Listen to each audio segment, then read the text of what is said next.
Бишкектин четиндеги Супара этно комплекси өрттөндү. Бул маалыматты өрт өчүрүү кызматынан ырастады. Өзгөчө Кырдаалдар министрлигинин маалымат кызматы кабарлагандай, өрт тууралуу маалымат түнкү саат 2-де түшкөн. Супара этно комплексинен чыккан өрт саат 3:24 чектөөгө алынып, 7ге жакын толук өчүрүлгөн. Өрт эмнеден чыкканы азырынча айтылган жок. Алдын ала маалыматка караганда адам өмүрүнө зыян келген эмес. Белгилей кетсек, Супара байыркы кыргыз элинин маданиятын, турмуш тиричилигин камтыган Кыргызстандагы этнографиялык комплекс. Этнокомплекстин архитектурасы, жасалгасы боз үй, таш коргон үйлөрдүн шөкөттөлүшү, коноктоштуу аземи, жыгач, кийиз чийден жасалган. Супара маркум Табылды Эгембердиевдин ишке ашырылган долбоору. Ысык көлдүн Каракол шаарынын Ак Тилек базарында чыккан өрт чектөөгө алынды. Бул тууралуу өзгөчө Кырдаалдар министрлигинин маалымат кызматы билдирди. Өрт тууралуу маалымат аталган министрликке кечки саат 22:35 келип түшүп, өрт өчүрүүчүлөр аны 2 сааттан кийин чектөөгө алышкан. Жалынды өчүрүүгө жалпы 4 бөлүм тартылган. Тилсиз жоодон жабыркаган адам жок, бирок материалдык чыгымга учурагандар бар. Өрт өчүрүүчүлөр маалымат келип түшөөрү менен ал жерге барып, түнкү саат 12ден өтүп калганда чектөөгө алган. Азырынча өрттүн келип чыгуу себептери маалым боло элек. Ишкерлер канча чыгымга учураганы такталып жатат. Сириядагы согуштук аракеттерге катышып, террордук актыларды даярдоо максатында жиберилген эл аралык террордук уюмдардын согушкерлеринин Кыргызстанга кирүүсүнө бөгөт коюу максатында улантылып жаткан контртеррористтик иш-чаралардын алкагында 21 жаштагы жаран кармалды. Бул тууралуу УКМКнын маалымат кызматы билдирди. Ага ылайык кармалган жаран акыркы жылдары жакынкы чет өлкөлөрдүн биринде болуп, эл аралык террордук уюмдун башчыларынын тапшырмасы менен согуштук аракеттерге катышуу үчүн Сирияга кеткени жатканы аныкталды. Учурда кармалган жаранга кылмыш жаза кодексинин чет жакка барып согуштук аракеттерге катышуу жана улуттук, расалык, диний, регионалдык кастыкты козутуу беренеси боюнча кылмыш иши козголду. Шектүү УКМКнын убактылуу кармоо жайына киргизилип, тергөө амалдары жүрүүдө.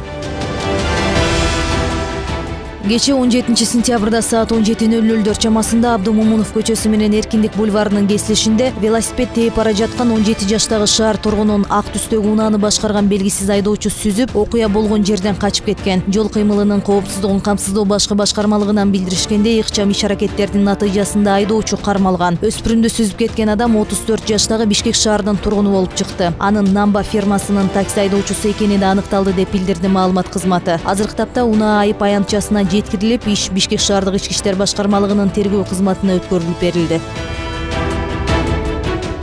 Билим берүү жана илим министрлиги билим берүү уюмдары үчүн китептерди сатып алуусун улантууда. Бул тууралуу мамлекеттик сатып алуулар порталы жазып чыкты. Мектеп жана мектепке чейинки мекемелер үчүн мамлекеттик тилдеги окуу китептерин сатып алууга ведомство 5,225,356 сом коротот. Ага ылайык 16,260 көчүрмө бөбөктөрдүн алипеси, 10,000 көчүрмө көркөм өнөр чыгармачылык баш аты китептери сатылып алынмакчы.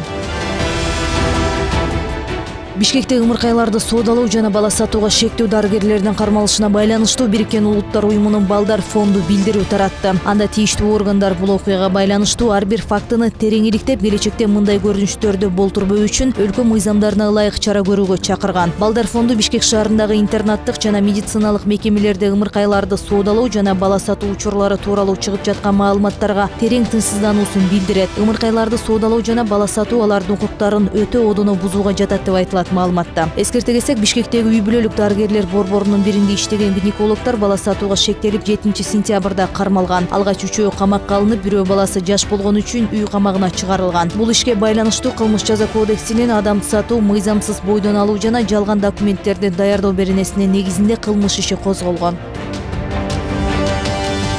Кыргызстанга карантиндик аймак соода логистикалык борборун куруу пландалып жатат. Бул тууралуу 17 сентябрда парламенттин профилдик комитетинде медициналык борборлор үчүн жабдууларды берүү, карантиндик зона куруу жана жабдуу долбоору боюнча Кыргызстан менен Сауд Арабия падышалыгынын ортосундагы гранттык макулдашууну ратификациялоо жөнүндө мыйзам долбоору каралган учурда айтылды. Макулдашууга үстүбүздөгү жылдын 3-апрелинде Тунис шаарында кол коюлган. Маалыматка ылайык, мындай соода логистикалык борбор куруу менен Сауд Арабия падышалыгы айына 1500 даана алып турууга даяр. Комитет төрагасы Айтмамат Назаров бул долбоорго деп каралган 960 000 АКШ доллары заманбап шарттагы мал кармоочу ветеринардык кызмат көрсөтүүгө өзүнчө имараттардын курулушуна жумшалаарын тактап, макулдашуунун негизинде аталган борборду ким башкарып, ким жоопкерчиликти алат деген суроолорду койду. Эл өкүлү бул долбоорду ишке ашыруудагы уюштуруу иштери чечилбегендигин айтып, долбоордун чийкилигин белгиледи. Жыйынтыгында гранттык макулдашуунун концепциясы сын пикирлерди эске алуу менен жактырылды. Оңдоо тазалоо иштеринен улам 18 сентябрда Бишкектин бир катар аймактарында жарык өчөрүн түндүк электр ишканасынын маалымат кызматы билдирди. Ага ылайык саат 9:00дөн 14:00га чейин Элебесов көчөсүндө, саат 9:00дөн 18:00га чейин Көкчар конушундагы Тоң, Куйручук, Ойтерскен, Коңорчок көчөлөрүндө, Бакай ата конушундагы Эртабылды, Агуул, Жээк, Анар, Чубак, Нооруз, Манасчы, Эртөштүк, Бакай ата, Анарбек, Аксай, Арашан көчөлөрүндө, саат 9:30дан 19:00га чейин Абдымомунов, Фрунзе, Айтматов көчөлөрүндө, саат 9:30дан 18:00га чейин Орто Сай базарында, саат 9:00дөн 17:00га чейин Достук Кичи районунда, саат 9:30дан 18:00га чейин Абдрахманов, Бешеналиев, Москва, Сагынбай, Манасчы, Жаш гвардия көчөлөрүндө, саат 10:30дан 12:30га чейин Ала Тоо конушунда, Каралма, Талдыбулак көчөсүндө, саат 9:00дөн 18:00га чейин 110-кварталда, ал эми саат 13:00дөн 18:00га чейин Айни, Шота Руставели, Гагарин, Жунусалиев көчөлөрүндө электр жарыгы үзгүлтүккө учурайт. Аба ырайынын демөөрчүсү Памир булак суусу.